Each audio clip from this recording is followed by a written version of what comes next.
Seems like you moved on so fast. Grace uko na mbaba. What? Me, I had never sat down and planned that I want to move out. What was that was so big you couldn't solve? Why did you leave your previous channel to start another channel? How did your parents react to the breakup? But sometimes I just feel like I should be a better daughter. Sometimes be careful with what you pray to God.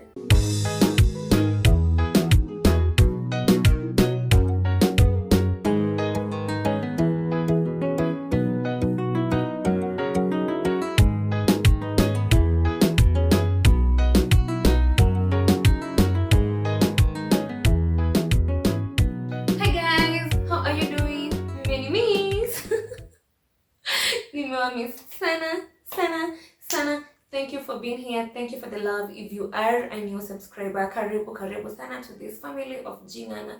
And if you are a returning subscriber, much love hearts for you. Thank you for being here. Thank you for coming back. Thank you for commenting. Thank you for watching the content. I don't take that for granted, even for a single minute. I do appreciate each and every one of you. Sana. So good morning from where you're watching me, or is it good afternoon, or is it good evening, or is it kuna good ingine kweli? Unaniwachia wapi? And how is your day? How is your month?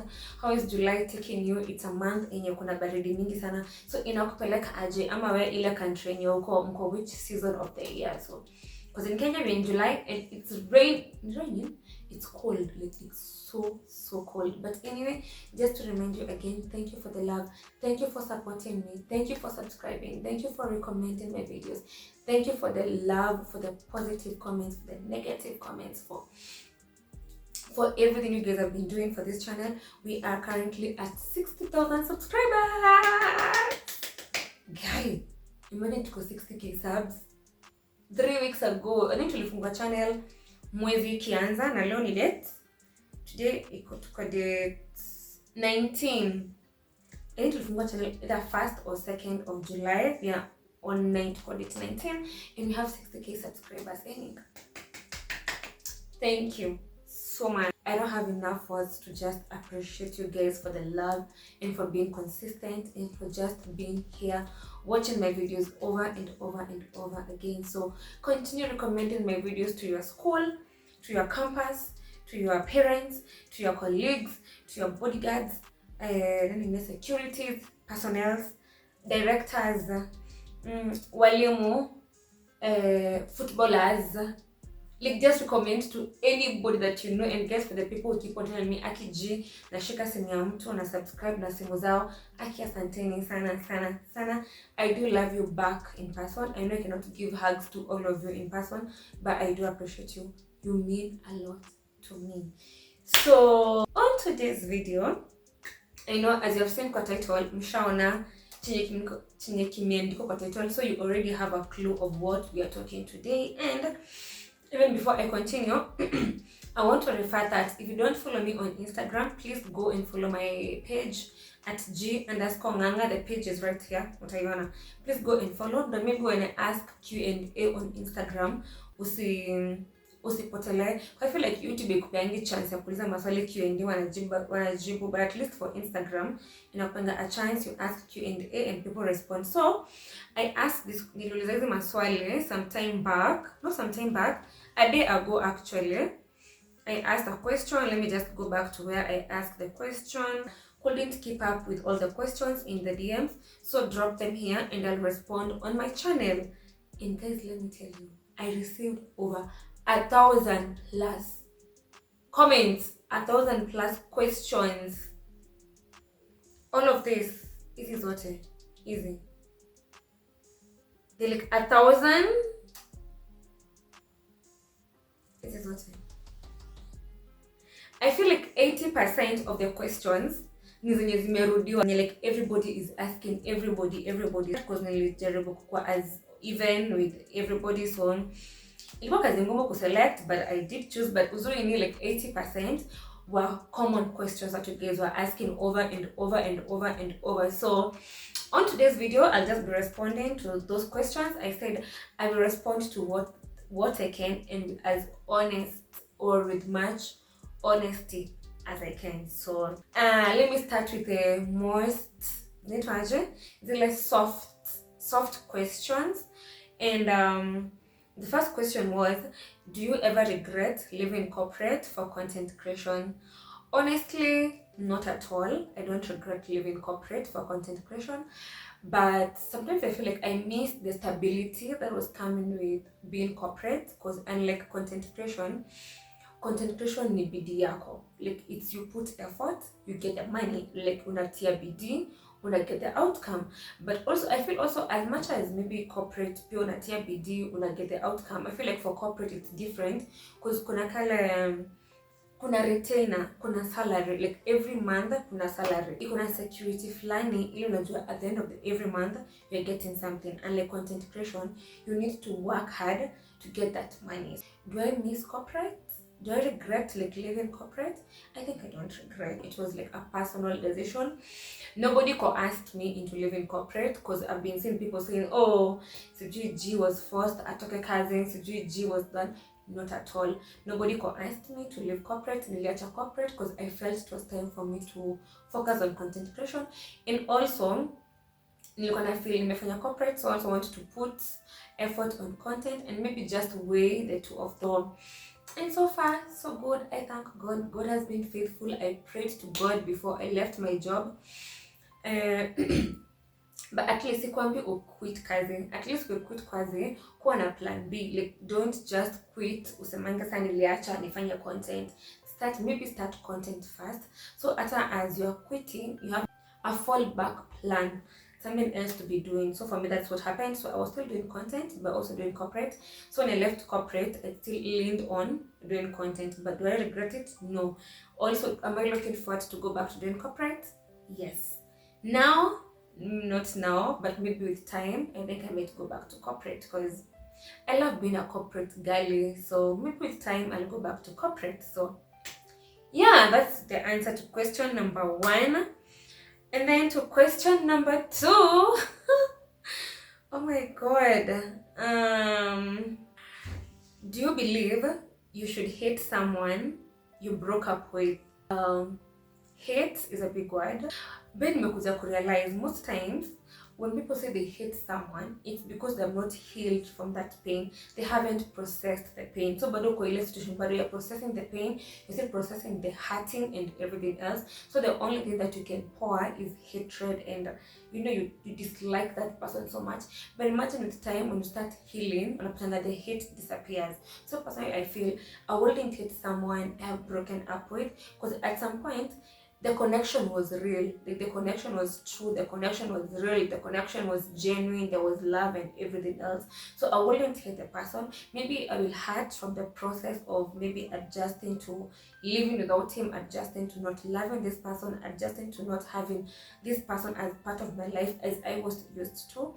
There'll be a small adjustment, but I think I wouldn't hate, like, we are kind of. No, personally, I wouldn't hate. Maybe what I will do, I'll just like take some time away from you completely. I will not hate you, but I'll take some time away from you, because at some point the connection was there. So I wouldn't hate, not unless I think I wouldn't hate. For me personally, I don't think I would hate. So yeah, and also there is power in letting go with respect. You find peace. Number 3, how does it feel to start all over again?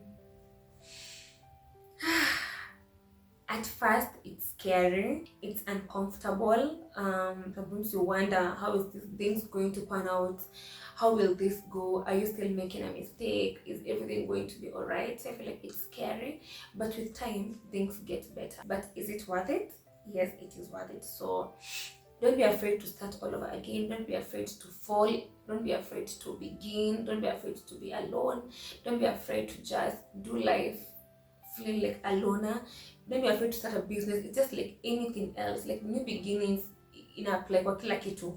Can be a business, can be quitting something, can be quitting a relationship, can be quitting friendship, can be quitting jobs, can be quitting toxic environment, can be new beginning for some. It's scary for everybody as long as it's something new in a kit you're not used to, so it's scary for everybody, and that's okay. So but slowly by slowly I'm extending grace to myself and also adjusting to this space that I am in. So give yourself as much grace as you can, though there'll be a lot of maybe breaking down, tears, questioning, feeling worthless, feeling like you're doubting yourself, but at the end of the day, trust me, it'll all be worth it. So yeah, it's scary. It's scary. It was scary for me, guys. Let me tell you, it was scary for me. Like, mi nilikuwa nakaa hivi chini najiuliza, guy Grace, naanza wapi? Like, where do I begin? Like, we are here, nitaanza aje? But just remember, God, me, Aki, honestly, before God, I will keep on saying, if there's someone who has graced me, it's God. He has poured me sufficient grace. To an extent, people see me and they see a healed version of me. Like, they're saying like, hey, G is okay, G and act poor. But it's the grace that is covering me, because CG to preach. So let's continue to question number 4. Hey. Oh my god, ni tricky.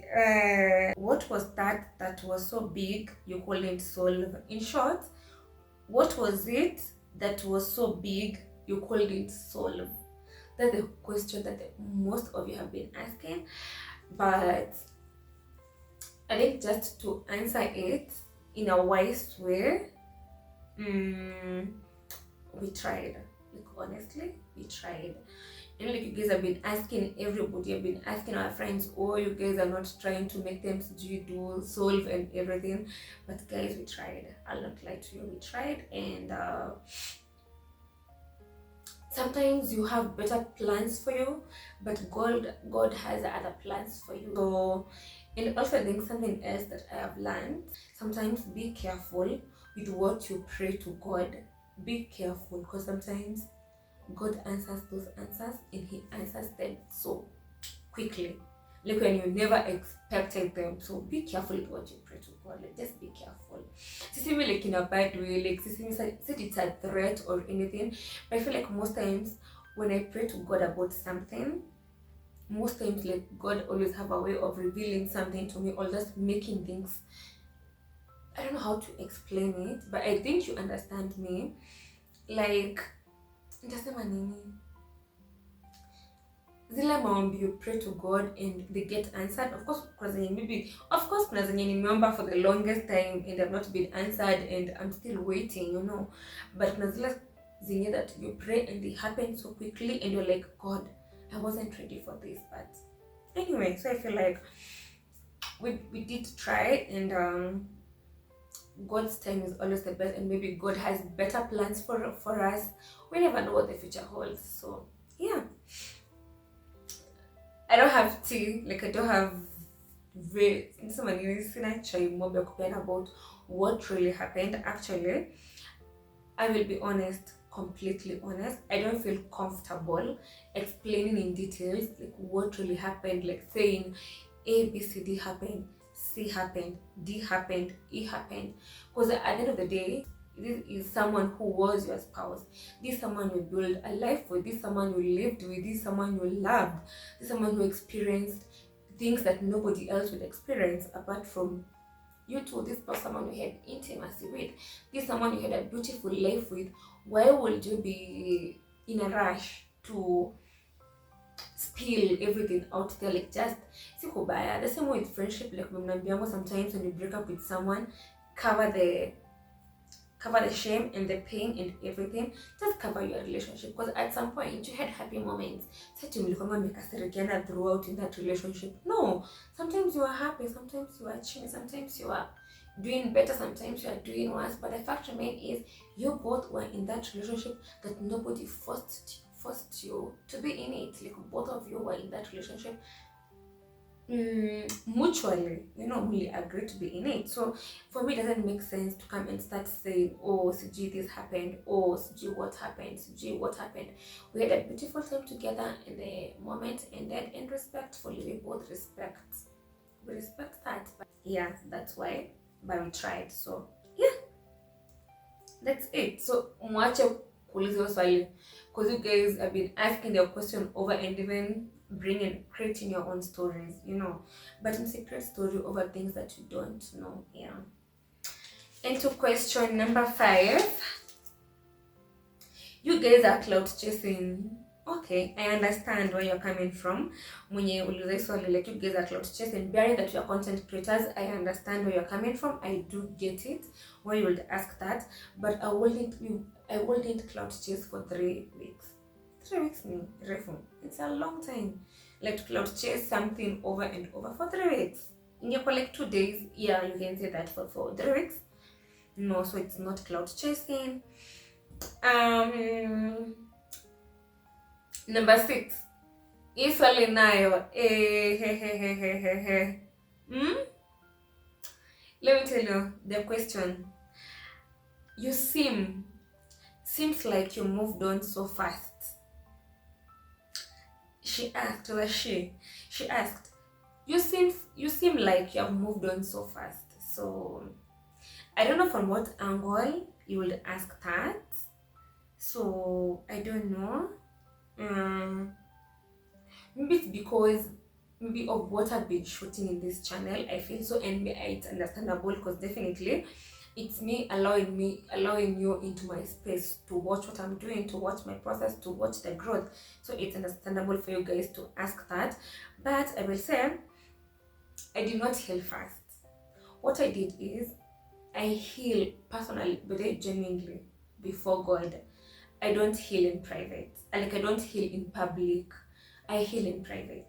Miss Jiku heal in public. I don't know how to go and shout it and say, I'm going through A, B, C, D.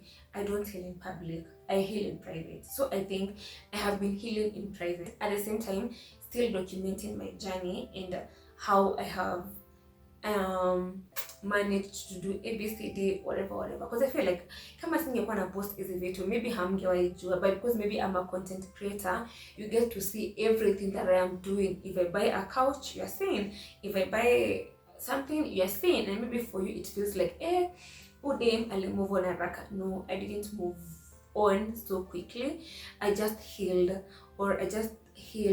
privately. I'm just healing privately without showing it out there, like I'm miserable, I'm hurting, I'm dying, I'm doing this. Yeah, so I just opted to work through it quietly, just me in my emotions, and just, and maybe close people to me, just to, like, we all have like different coping mechanism. Kuna people who prefer to go out there, they throw tantrums, or they release what they feel, they speak out their hearts, and that's how they heal. Like, we're all different. Na kuna saa mwingine kama mimi, I'll prefer to just heal in silence. Like, I will nitanyamaza and heal on my own. Yeah, I think like most times I heal on my own. Like, sijui ku seek validation, like somebody to heal me. Most times I heal on my own. So I didn't move on fast, because the story for another day. So yeah. Alafu, question number 7. How are you coping up after how are you coping up after the breakup? I'm going to say some days are heavy, some days are sad, some days are just not light. But I think one thing that I've come to learn, healing process, it's never linear. It's not a straight line, like, at how the end result will be. It's never a straight line. And by the way, healing has no manual. Asante kwambia, by the way, enda uko nje, piga sherehe, fanya ABCD. It has no manual. I feel like everybody heals differently. Like, everybody has their own story. Premier maybe ana heal within a week, mwingine ana heal within a month, mwingine ana heal within an year. It's the same as grieving. Like, we all grieve differently. All I will say is extend grace to yourself. Like, be gracious. Extend as much grace as you can to yourself, because don't expect people to give you that grace if you don't give it to yourself. So give yourself as much grace as you can. Stop beating yourself over everything. Slowly by slowly, and also take time, take a step at a time. Like, eventually things will get better. They always get better, but in the meantime, just calculate your steps. Inisonga na pesi yako, usijiforce tena ati seka ni kama wewe you're trying to prove a point, you're the strong one, or just slowly by slowly you will cope. Healing is different for everybody, and maybe if you feel like you can seek a therapist or a counselor, maybe you can seek external help, go for it. Like anything for your mental health, go for it. Just make sure you don't lose your sanity and your identity. Or if you feel you're losing your identity, maybe you can choose to look for a therapist, or maybe close friends or family, or talk to someone. So just talk to someone. And then question number 8, I think we have like one more question to go, not to Malaysia. How did your parents react? I think, how did your parents react to the breakup? Sikumwambia. And after I posted, ndo nilimwambia. I think it was like before I posted. I didn't know after I posted, ndo I told her. I mean, like a friend told her, like people are speculating, so she was being asked at home, hey Grace, na nini, watu wanasema kuna shida nini. So I feel like she knew about it. I think I suspect something is going on, and she never asked me. So after it happened, I told her, it has happened. And then first my mom yule mtu mwenye anafikiria ni prank, aliniambia, oh, so leo umenipigia simu mwenye prank, si ndio? I was like, no mom, sina camera, I'm not pranking you. In case she believed it's a prank, like she continued believing it's a prank. Like at first hakubelieve, alikuwa tu bado zile za, like even a day later she's still like, mbona mchekela ile video mlikuwa mnani prank juzi? I'm like, mom, I'm not pranking you, it's the truth. But just like remember her telling me, she just asked me, is it something that we can solve? So the first question she asked me, is it something that we can solve? And then I told her, I think no. And then she asked me, if that's what you have chosen, I support you. I feel like what actually the best feeling was the fact that she never understood the story. She never knew what was going on, but she was so willing to have my back. Like, I knew no love will surpass like a parent's love. Genuinely, like no love will surpass a parent's love. Again, guys, let me tell you, I didn't tell my mom what happened. I know mom, you're watching this video. I'm so sorry for not telling you. I'm still not going to tell you what happened, because I feel like, I don't know, sometimes I should the feeling there. See, one of this pressure is with everybody. Like, as much as your mom is your mom, kuna kale a part of you, you don't want to feel like you're letting her down in your choices. Do you guys feel that? Or like, am I the only person who feels that pressure of, yes, I'm vulnerable with her, but sometimes I just feel like I should be a better daughter to her. Okay, I don't know how to phrase it, but I just couldn't find the words to tell her. So like A, B, C, D, whatever happened, but she has never forced me to tell her or asked so much. She just like calls me every day, how are you doing today? Leo uko aje? But then maybe mtu mwenye maybe ilikuwa a bit difficult to, mtu mekuwa anipia stress sana was my small brother kumwambia. So I told my mom, please tell Aizo ina hime even whatever. But my baby brother was like, it's okay, like I still love you, nini. Yeah, so that's how they took the news. Yeah, but I would still say she doesn't really know what happened. Yeah, too, I'll support tu mtoto bila kujua what's going on, but she have loved to contribute and be of help. She actually asked, would I be of help? Yes, she did. So number 9, this another asked question, like, did you have savings, or how are you financing your life? To make it even juicier, this person aka go ahead akaandika hapo chini, Grace uko na mbaba ana finance maisha yako.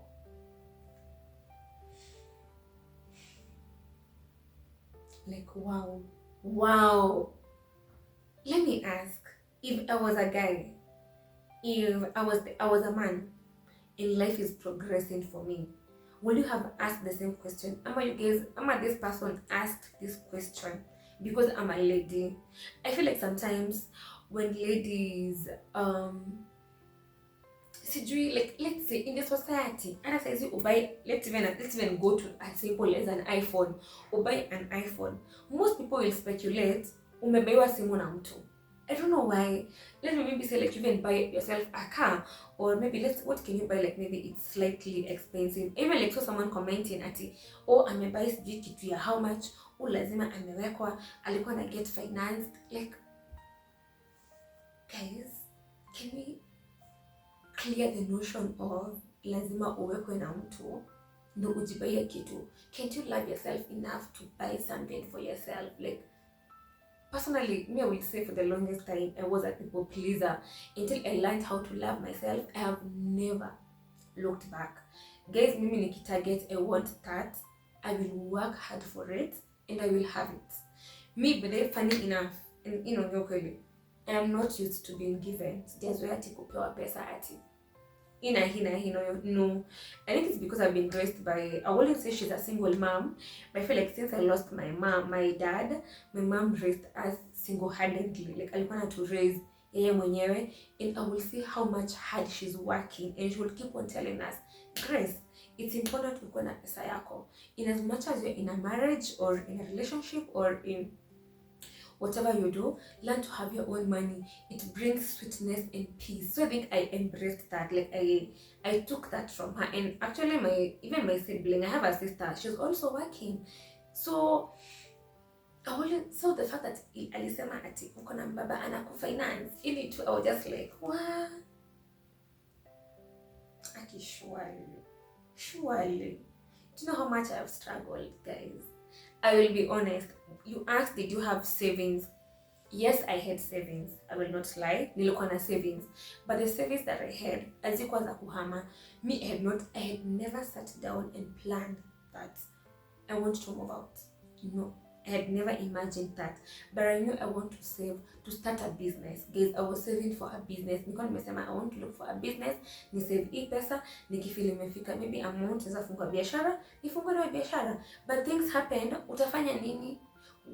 Huwezi tena kwanza kusumbua familia yako, nipeeni hii. The fact that I had savings for a biashara, I was not planning to use these savings on other stuffs, but because it has happened, what do? Ili bitu nimeuza pesa yangu ya biashara nitumie kwa at least to try to stabilize my life. But to some people it looks like there's a man in it, there is a baba, and that's okay, because we live in that society where people believe a woman being empowered, there must be a man behind it. And I just hope we be better. I just hope, because kulikuwa na people who are like so bitter commenting that, and I was like, atakama. But anyway, I'm not judging people who choose to be financed by men. I'm not judging, but like personally, I feel like I love working hard for my money. I enjoy eating my money. Like wanga nafurahia sana. Like ngina mahali nijibaie kitu, I feel like Grace, this is for you. Like you've done it for you. It gives you a fulfillment. Like you feel so happy. So those were all the questions, and in case you have more questions, but I think I have covered most of the questions. And the reason why I did this video was maybe mostly because like people are just asking me, how have you been lately? We have seen you progressing, doing ABCD, but we just want to love, how have you been? How is the progress? How is your new house? Hey guys, I'm not going to lie to you. Let me be honest, I think the new house nimelala huko countable times, I think 5 times only. Natuko dates 19, 5 times only. So do you either I'm being scared of sleeping alone? I don't know. Like seriously, because like I've just slept there like 5 days. I will go shower, change my clothes, and then like go to my friend's place, hang out with my friends, or my family. So I think I need to go in that house, settle, sit, and just sink in everything, because I feel maybe I've been running away from my own thoughts. But it's true, guys. I've been running away from my own thoughts. Like when I'm alone, I think a lot. So I've been running away from those thoughts. So that's why I think I've just been all over the place.